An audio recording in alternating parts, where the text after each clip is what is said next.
জাইমা রহমান তিনি কিন্তু চেলসির যে আমাদের যে মহিলাদের যে মেয়েদের যে ফুটবল, সেই ফুটবলের টিমেও কিন্তু তিনি সুযোগ পেয়েছিলেন।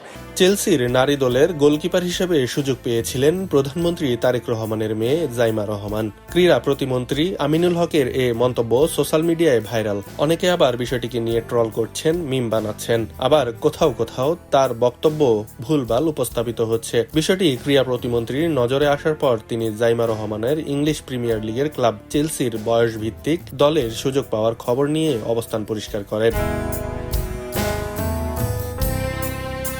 রোববার মধ্যরাতে ফেসবুকে তার আইডিতে দেওয়া স্ট্যাটাসে তিনি জানান, জাইমা রহমান লন্ডনে স্কুল পর্যায়কালে থাকাকালীন ফুটবল খেলতেন। সেই সূত্র ধরেই চেলসির বয়স ভিত্তিক দলে গোলরক্ষক হিসেবে তার খেলার সুযোগ এসেছিল।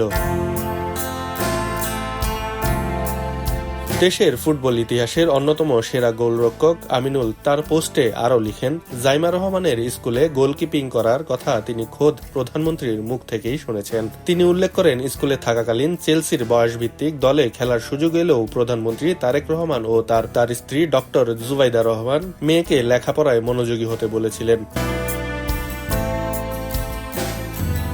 নিজের বক্তব্যের প্রেক্ষাপট বর্ণনা করতে গিয়ে আরও জানান, জাইমা রহমান যখন মিরপুরে ক্রিকেট খেলা দেখতে গিয়েছিলেন তখন গোলকিপিং নিয়ে তাদের মধ্যে স্মৃতিচারণমূলক কথা হয়। সেদিনে স্মৃতি টেনে আমিনুল হক বলেন, জাইমা রহমান তাকে বলেছিলেন, আঙ্কেল আমি কিন্তু স্কুলে আপনার মতো গোলরক্ষক ছিলাম। মূলত জাইমা স্কুল পর্যায়ে কিপিং করতেন এবং লম্বা হওয়ায় এই পজিশনে তার বিশেষ দক্ষতা ছিল।